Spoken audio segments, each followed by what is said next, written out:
everyone.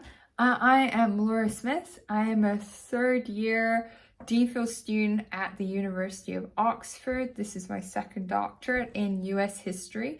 I'm a political historian, a presidential historian specifically. And so how did I get here? Sometimes, really tired days, I'm just like, what did I do? Why did I make this decision? And I get people asking me that a lot in terms of why a second doctorate and why also in history. So basically, let's rewind a little bit. I started my university academic career, if you want to call it that, at the University of Leicester. I did my BA, my undergraduate in American Studies with a year abroad at the University of Leicester, which is really well known for that program. And it's a 4-year course, which is unusual for the UK. So the third year was study abroad, and I studied abroad at the University of Southern Maine. Absolutely loved that. The thing is that I would have loved to have gone straight to a US university, but I could never afford it. And a liberal arts program would have been something I would have struggled with, being a neurodiverse person and really struggling with subjects like math and science. So specializing early was always a good fit for me. So I got a first class in American Studies with a year abroad from Leicester. And then I went from there to doing a 1-year master's, which is really common in the UK, just 1 year. All the degree programs tend to be shorter, 3 years for BA, 1 year for master's. Anyway, 1 year at University College London. And I was in their Institute of Americas. It's a really renowned center. Obviously, UCL is really well known. It's a really big university in terms of student population, downtown central London. So, you don't really get like a specific college campus vibe. But if you like being in a city, certainly that's good. So the Institute, I'd known for years. They put on lots of special events. And I was there for a year doing a master's in US history and politics. It was called US Studies, US History and Politics. And I got distinction in that. So the top grade you can get, because you don't have GPA over here, the top grade you can get for undergraduates first class honors, and the top grade you could get for master's is distinction. So I was really happy to get that. Although I didn't find out about it until I was already in the US working on another degree. And I told my roommates, like I came out and I was like, oh, I got a distinction. They're just like, okay, well done. Like they didn't know what it was. So it was kind of funny. Anyway, so then I went to the University of Mississippi on a full teaching assistant scholarship. So I finally was able to apply to US University, knowing that at the doctoral level, there's a lot more funding available, even for international students. There's like equality of funding. Everyone knows that to do a doctorate, you really need support in the US, considering the cost and the length of time that it takes.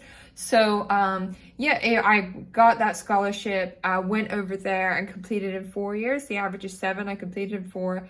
Obviously you do your coursework, you do your comprehensive exams, you have a major, you have 2 minors. I can go into that if you're interested.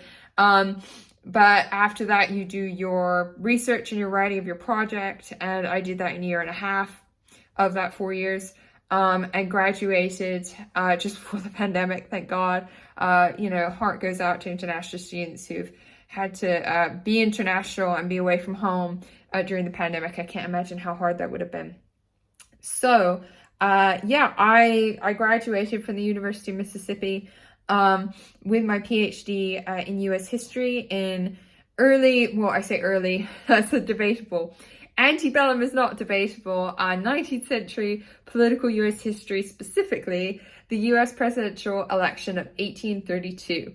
And that is the focus of my book project, which I'm really looking forward to be able to work on over the next few years, revising my dissertation into a book manuscript, because I have a contract for that now. I'm really excited. That is what I did up to then. And then after that, so basically I always had in mind a second project, and it's on this idea of presidential power. I'd always been fascinated by presidential power.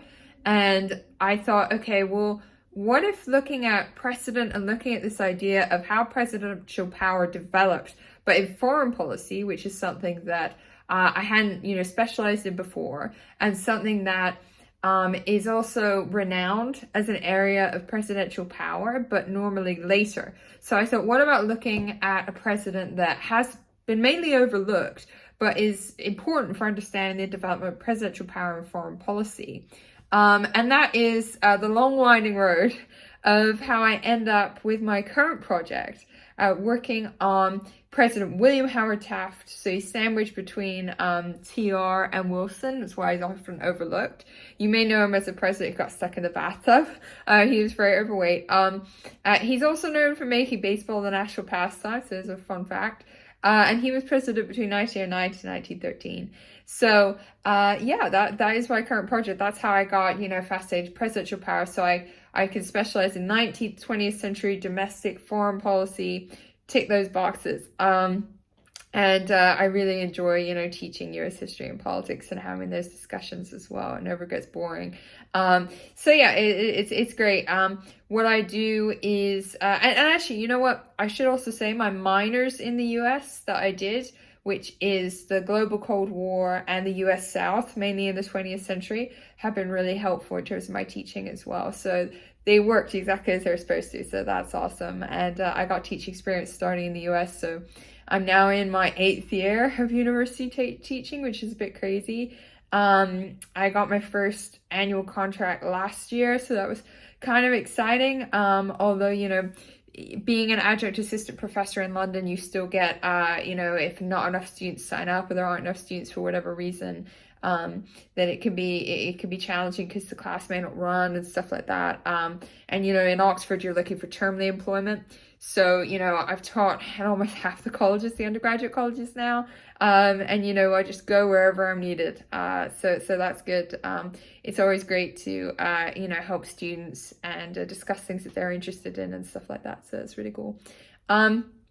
So yeah, that's basically how I got to where I am in terms of the actual intellectual facets of the project. But in terms of actually deciding to do a second doctorate, basically, I knew I wanted to do a second project. I had an idea for it, but I knew I needed institutional support in terms of funding, in terms of advice, in terms of all these things. And I thought that the best way to do that would be actually getting another degree under my belt, because, again, that gives me another qualification. A DPhil is Oxford speak for a doctorate. It's the same thing as a PhD. And so, yeah, that I applied, got in, and I started in 2020. So hence, I'm in my 3rd year.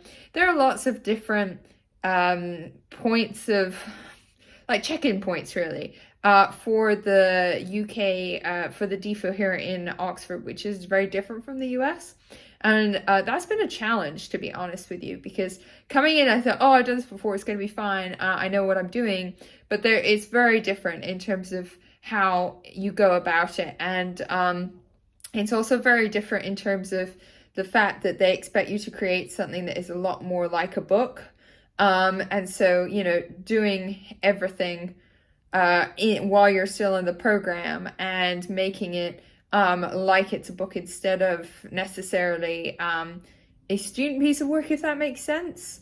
But in the US, everyone understands that you create a piece of work that is going to be revised, expanded upon, that is going to go through some more revision perhaps than in the UK. But the benefit of the UK is, of course, you produce something that hopefully is publishable faster. Which is always great career-wise if you're going, especially if you're looking to go into academia, which I am. So yeah, that's how I ended up deciding with my project and deciding to go for a second doctorate, getting that support, getting another qualification, being able to raise my profile academically, as well as being able to raise it continuing with some more teaching experience. So trying to keep everything afloat, that's always a challenge, right? So that's me. That's my life, and I look forward to keeping our conversations going. See you later. Thank you so much for watching. Be sure to like, share, subscribe, comment, and I'll see you on the next vlog.